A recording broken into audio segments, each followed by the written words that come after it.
Hello, so Blindman Speaks was set up so that I could answer comments more fully, and that's what I'm going to do in this video.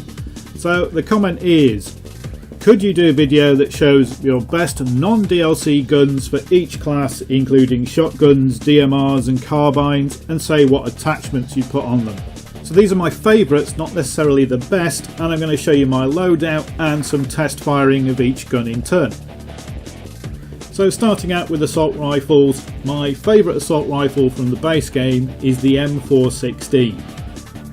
Ace 23 is technically better, but I find the M416 is more practical overall. Now its recoil isn't as good as the Ace 23's because it's vertical and to the right, whereas the Ace 23 is virtually straight up. So as you can see, it goes to the right, but it is very predictable. Some guns with balanced recoil might go left, might go right, but as you can see, the M416 always goes to the right.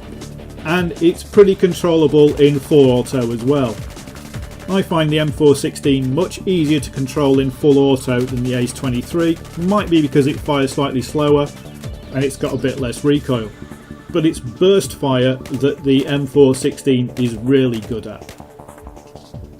So because it has controllable recoil and it's got a burst fire that can take targets out at range, the M416 is my favourite assault rifle.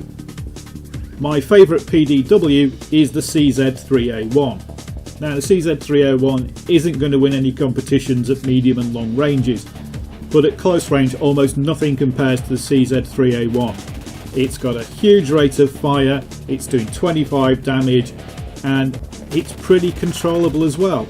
Now because of its rate of fire, its recoil seems pretty severe, and the patterns I'm getting on this wall without correcting for the recoil are pretty. So at 25 meters it does spray and pray a bit, but when it comes to hip fire, close range, CZ3A1 is going to chew up anything that's in front of it. So when you absolutely have to win that close in firefight, the CZ3A1 is my choice of PDWs. And if you need to burst fire it, well, it's not that bad either. This is burst firing a PDW at 25 meters, and that's quite a respectable group. So CZ3A1, my choice of PDW. When it comes to machine guns, might be cheating a little bit. This is a gun from the single player, the M249. Now so far all the guns we've seen would be what I'd pick in any case. The M249 is probably my second favourite LMG behind the AWS, and that's because it's not the most predictable gun when it comes to recoil. We've got one shot going straight up, two shots going to the left. So it's not the most predictable gun, but it is a really good all-round LMG. Its burst fire is pretty good, it's got 200 rounds, it's got a reasonable rate of fire. It just does what you need an LMG to do. It spits out bullets close range, it's quite controllable medium range when you're on full auto, and it'll burst fire at longer ranges. LMGs are all pretty much of a muchness to me, but the M249 you can unlock straight away just by doing the single player campaign, and it's my choice of base LMG just because of the amount of lead it can fire out. Sniper rifles, SRR-61. Still my favourite sniper rifle. When aiming, all sniper rifles are 100% accurate, so the only way you can judge them is by reload time, ammunition capacity and bullet velocity. The SRR-61's magazine size and reload times are pretty average. Where it does excel is its bullet velocity. The SRR-61 gets rounds onto target faster than most other sniper rifles, and it's also got much less bullet drop than other sniper rifles. For most ranges with the SRR-61, all you have to do is put the crosshairs on top of their head and they're dead. Sure, if you're going for extreme range sniping, you're going to have to adjust the sights or shoot over their heads, but you're still going to have to do that much less than you are with the other sniper rifles.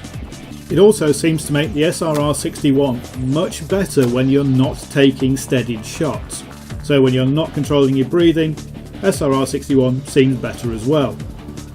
Sniper rifles really is that class of gun where there is no best gun, it's just what fits your playstyle best, and for me it's the SRR61. For pistols, the 93R. I find the 93R is the best backup gun in the game.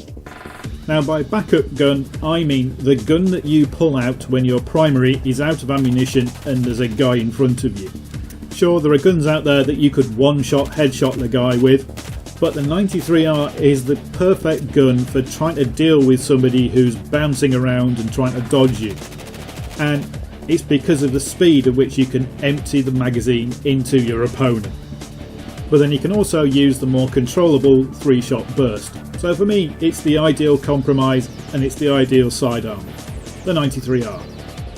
On to the carbines, and this will be no surprise if you've seen my previous videos, it's the AK-5C. It's just the best all-round carbine in the game, and it's probably one of the best guns in the game.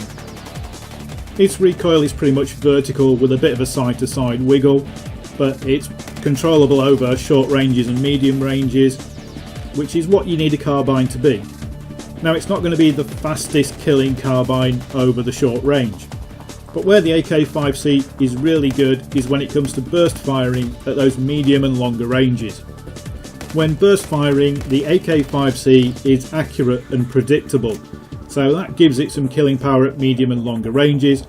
In full auto, it's pretty controllable, and it's even pretty good when it comes to close range hip fire. So because it can do multiple roles, the AK-5C is my best carbine. My favourite DMR is the SKS. And that's because the SKS just has a rate of fire that most of the DMRs can't live with. Since they got their buff, all the DMRs are good medium and long range, but where the SKS has an advantage is with its rate of fire, which makes it a bit more practical at closer ranges. Even though I'm blazing away here at the maximum fire rate, you can see its recoil really isn't that bad. And if you slow that rate of fire down, you can get really pinpoint accuracy and still maintain a decent rate of fire. The weakness of the SKS is when you try and push it out to the longer ranges. It doesn't have the bullet velocity of some of the other DMRs. So what you find is that the SKS is a compromise. Like most of the guns I've picked, it's what does best overall, rather than what excels at one specific thing. Shotguns is not a class of weapon you'll see me using very often, but when I do, it's usually the QBS-09, and that's because it's a very hard-hitting shotgun. It's got a high pellet count, it does a lot of damage, and it's got a decent rate of fire. It seems pretty accurate when you're aiming down sights, and to be fair, no shotgun is good when you hip fire, because that circular reticle isn't showing you where your shots are going at all. So although it's the first shotgun you get, it does spray pellets just as well as any other shotgun in my opinion. These aren't weapons where you're going to be looking at accuracy and recoil, just look at what it does to your opponents, and the QBS-09 is pretty much the best gun out there for blowing holes in people at close ranges. So those are my favourite guns from the base edition of Battlefield 4. Yes, there are some better ones in the DLCs, but not many to be honest. There's a lot of guns in there that I would pick most of the time. Some of them I might swap out just for a specific map, like I might swap the M416 for the AEK, I might use the Deagle if I'm on a pistols only server, but the only one of those guns that I would regularly swap out is the M249 I would replace with the AWS. I think that's a better gun overall. But most of my favourite guns do come from the base edition of the game. So I hope that answers the question, and thanks for watching.